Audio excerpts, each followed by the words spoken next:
प्रताप सिंह आपका स्वागत करता हूं जीएस क्लासेस में। जैसा कि आप सभी लोग जान रहे हैं, हम लोग वैदिक सभ्यता के बारे में अध्ययन कर रहे हैं। वैदिक सभ्यता में चारों वेदों से आने वाले सारे प्रश्नों का लगभग हमने अध्ययन पूरा कर लिया है। अब आगे हम देखते हैं कि वैदिक सभ्यता की संस्कृति और कुछ और जानकारियाँ हम प्राप्त करते हैं। जैसा कि हमने आपको बताया था कि एक अवधारणा रही आर्य और अनार्यों की। आर्य और अनार्यों की अवधारणा किस हिसाब से आई, हमने आपको बताया था किसने क्या क्या माना है। आर्य कहाँ से आए, अनार्य कहाँ के रहने वाले थे, आर्य अलग अलग विद्वानों का अलग अलग मत है। इससे हम लोग आगे बढ़ते हैं। इससे आगे बढ़ने के बाद हम लोग समझते हैं कि एक हमने आपको बताया था कि जैसे हमने बताया था ना किस मंडल की रचना किस ऋषि ने करी है। हमने आपको बताया था कि जो ऋग्वेद का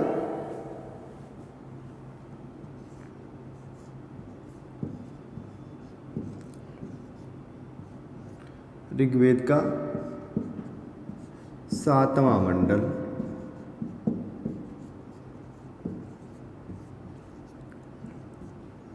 ऋग्वेद के 7वां मंडल को किसने लिखा है? 7वें मंडल को वशिष्ठ ने लिखा है।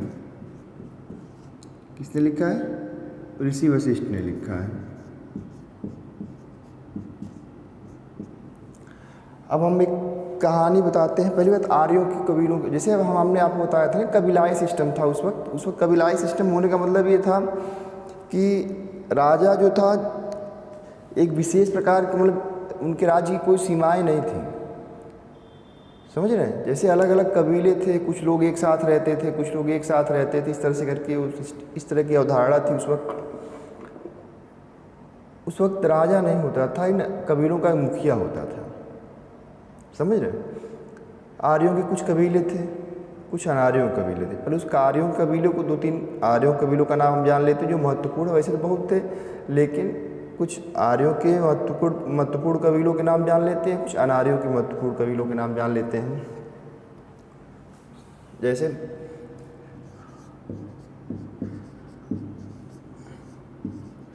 आर्यों के कबीले कौन थे? सबसे पहले एक भरत कबीला, इसको आप याद रखेंगे। भरत कबीले से भी हम आगे कहानी बताते हैं। पुरु, यदु,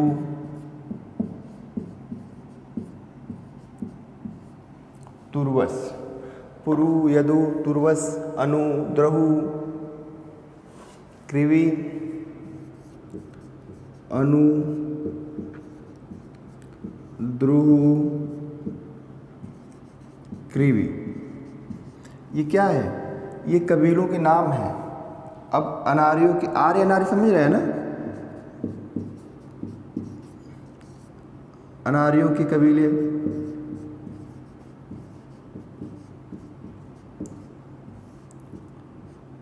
शिव कबीला, शिव कबीला अलिन था।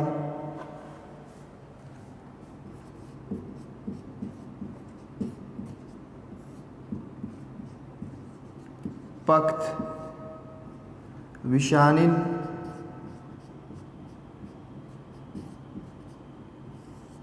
विशानिन, ये सब क्या है? अनार्यों के कबीले हैं। भतानन,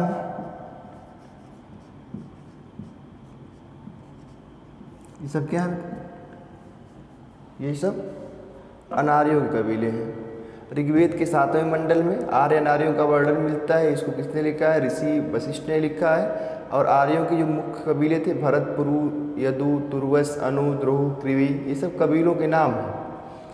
यहाँ पे महत्वपूर्ण हम ये देख लेते हैं कि भरत कबीला जो था, इसके जो मुखिया का नाम था, उसका नाम था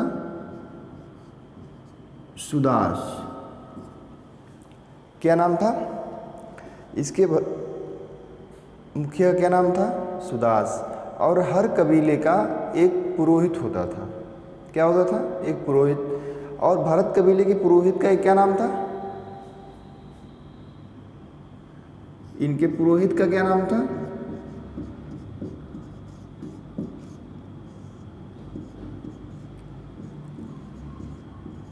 विश्वामित्र।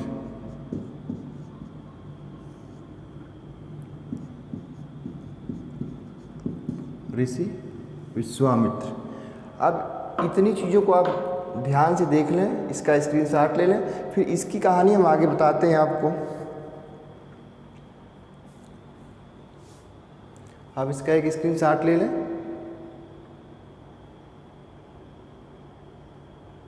हम आशा करते हैं कि आपने इसका स्क्रीनशॉट ले लिया होगा।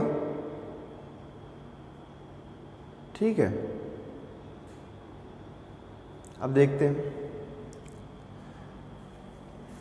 हुआ ये था, जैसे आज की क्लास में हमको लिखने की चीज़ें कम भी दिखेंगी, लिखने वाली चीज़ें कम दिखेंगी, हमको ज़्यादातर चीज़ें क्या दिखेंगी, हमको ज़्यादातर चीज़ें दिखेंगी कहानियों के रूप में हम आपको बताते हैं इसमें।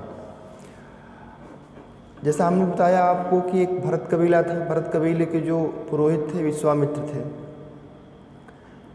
एक बार की बात है कि विश्वामित्र को भरत कबीले के जो मुखिया थे, राजा थे, जो आप कहें, सुदास ने किसी कार्यवश बुलाया। उन्होंने कहा हुआ आ जाइए, एक यज्ञ करानी है।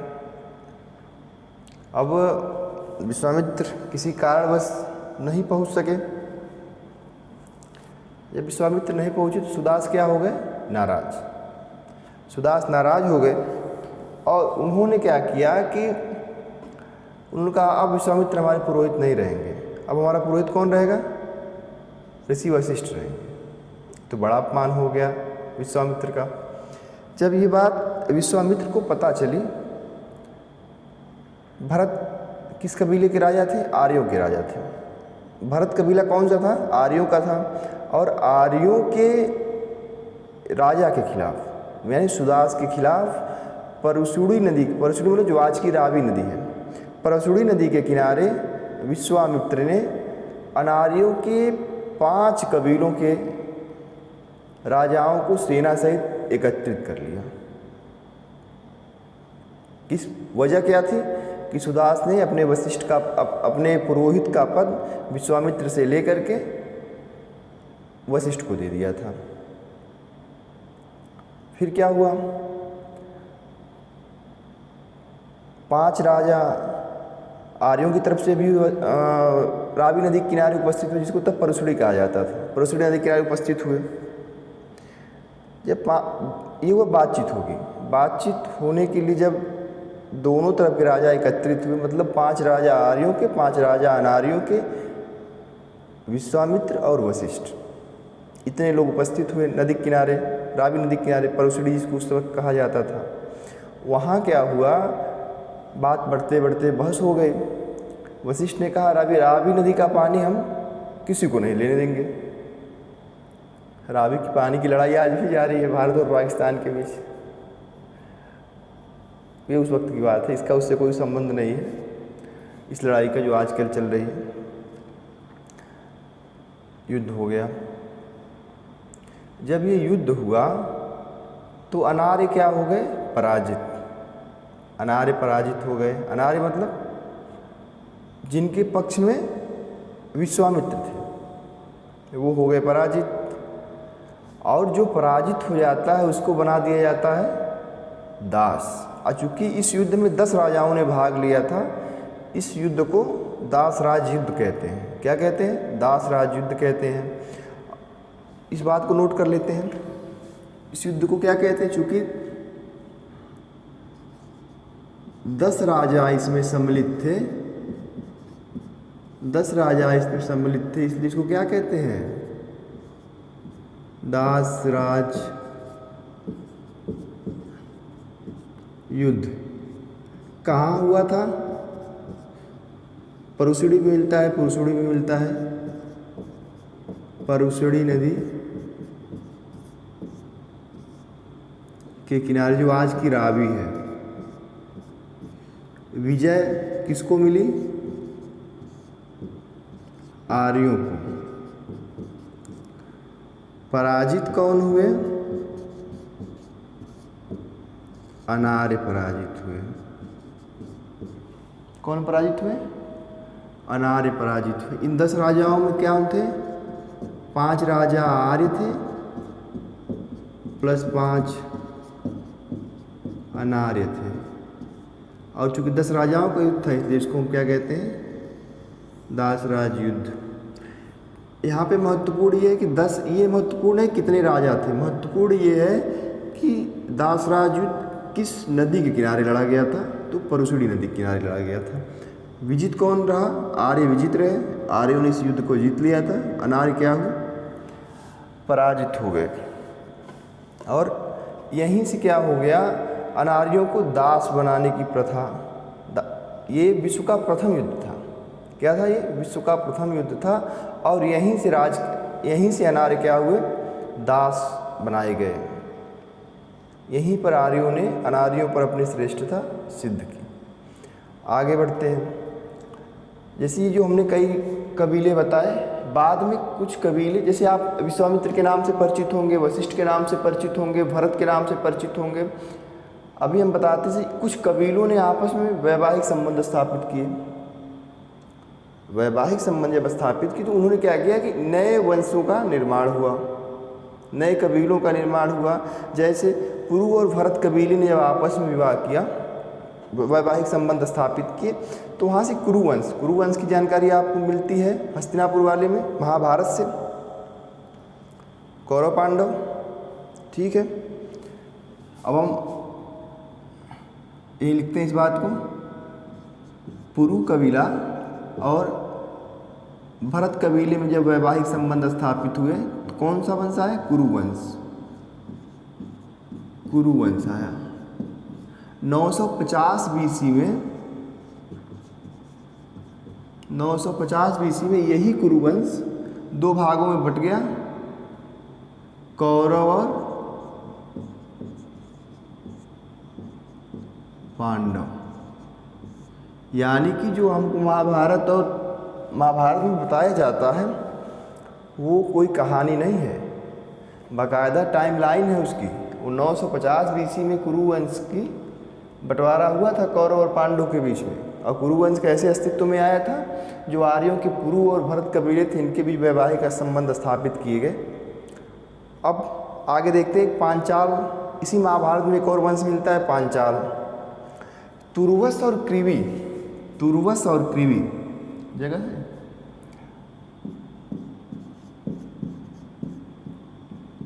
तुर्वस और क्रीवी कबीलों में जब वैवाहिक संबंध स्थापित हुए तो कौन सा वंश, पांचाल वंश अस्तित्व में आया। और इसी पांचाल देश की रानी की राजकुमारी थी द्रौपदी। समझ में आई बात। और इसी द्रौपदी का विवाह किससे हुआ था, पांडवों से हुआ था। समझ में आई कहानी, ये रही स्थिति।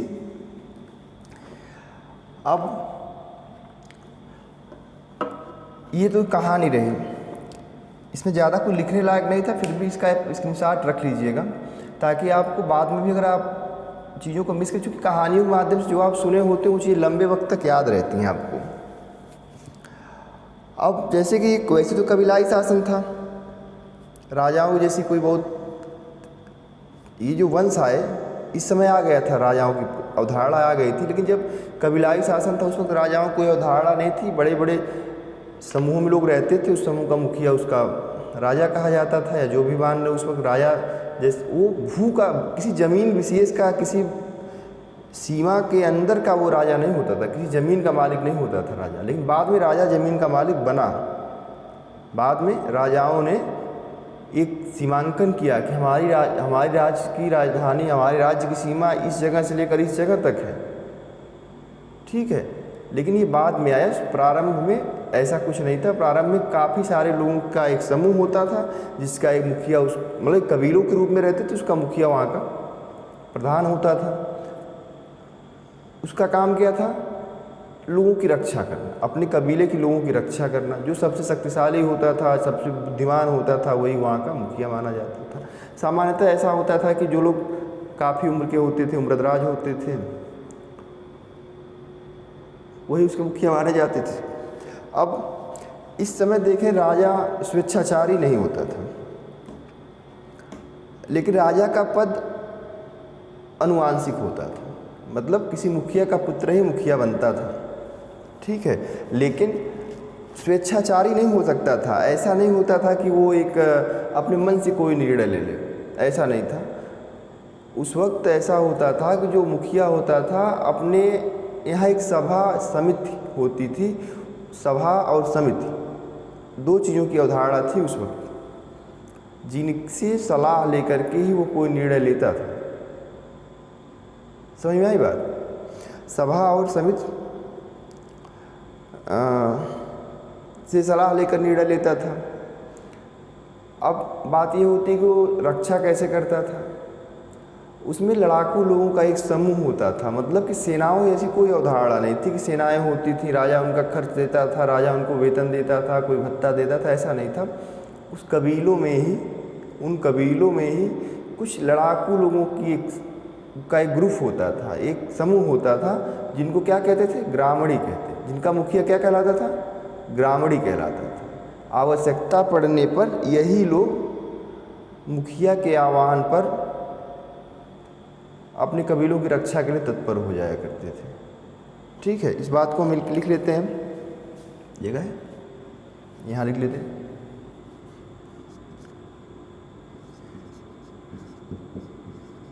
लड़ाकू लोगों के समूह का मुखिया यानी सेनापति वाली अवधारणा आप समझ सकते हैं, क्या कहलाता था? ग्रामणी। क्या कहलाता था?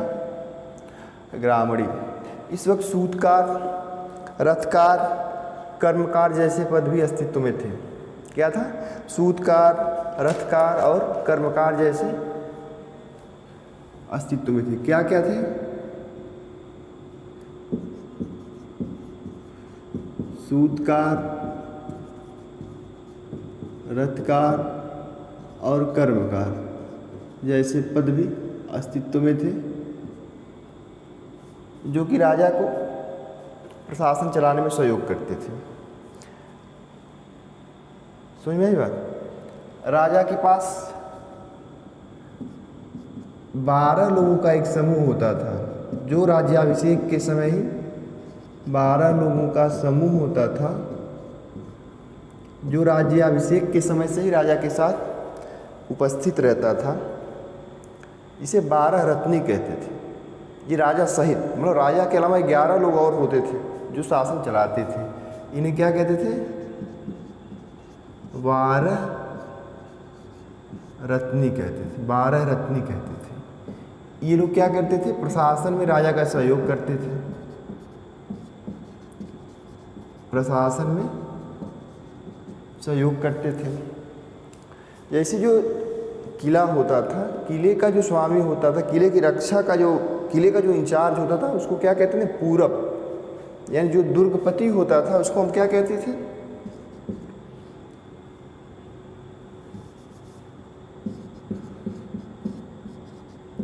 दुर्गपति को क्या कहते थे? पूरब। ब्रजपति या ब्राजपति चारागाह का स्वामी होता था, चारागाह का इंचार्ज होता था, स्वामी या इंचार्ज होता था। स्पर्श किसको कहते थे? गुप्तचरों को कहते थे। गुप्तचरों को कहते थे। प्रश्न विनाक कहते थे न्यायाधिपति या न्यायाधीश को। प्रश्न विनाक कहते थे न्यायाधीश को, न्यायाधीश को। उग्र या जीवग्रह कहते थे पुलिस को, सिपाही को। उग्र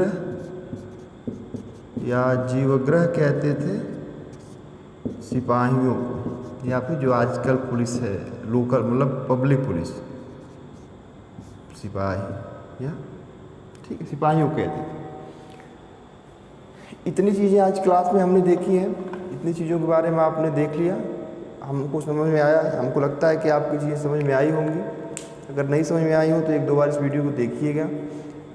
ये एक भूमिका थी वैदिक कालीन प्रशासन की। आगे हम देखेंगे फिर से इस क्लास को, दोबारा आगे बढ़ाएंगे इस क्लास को।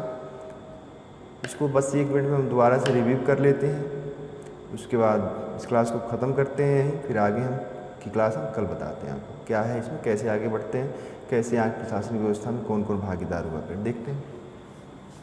जैसे हमने बताया ऋग्वेद में 7वें मंडल की रचना ऋषि वशिष्ठ ने करी है। इसमें आर्यों के कबीलों का वर्णन है। भरत, पुरु, यदु, तुर्वस, अनु, द्रुहु, कृवि, ये सब क्या थे? कबीले थे। अनार्यों के कबीले थे शिव, अलिन, पक्त, विषानिन और भक्तानन। हुआ क्या था?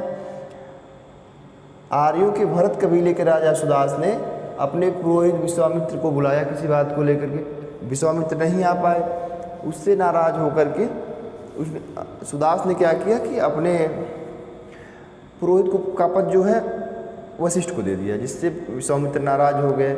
उन्होंने इसी बात को लेकर के 5 आर्यों कबीलों 5 अनार्यों कबीलों में युद्ध हुआ। रावी किनारे परुसड़ी नदी किनारे वहाँ युद्ध हुआ, जिसमें अनार्य पराजित हुए। यहीं से आर्य अनार्यों पर श्रेष्ठ सिद्ध हो गए। उसके बाद से इन्हें दास बनाया गया, दासत्व के लिए इनको मजबूर किया गया क्योंकि पराजित हो गए थे। अब बाद में इन कबीलों में आपस में वैवाहिक संबंध स्थापित हुए, जिसके बाद नए नए वंश अस्तित्व में आए। कुरु और भरत कबीले ने आपस में विवाह किया, कुरुवंश आया। 950 BC में यही कुरुवंश 2 भागों में बट गया, कौरव और पांडव। ठीक है। तुर्वस और कृवि कबीले ने आपस में विवाह किया तो पांचाल वंश आया। द्रौपदी यहीं की राजकुमारी थी, इनसे विवाह हुआ था पांडवों का। इतनी बात आपको समझ में आई।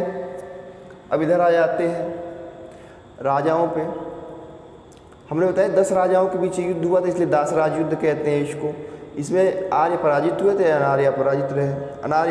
अनार्य पराजित हो गए और आर्य जीत गए थे इसको। लड़ाकू लोगों का, जो कबीलों में लड़ाकू लोगों का मुखिया होता था, उसको ग्रामणी कहते थे। 12 लोगों का समूह, जिसे 12 रत्नी कहा जाता था, ये लोग प्रशासन में राजा का सहयोग करते थे।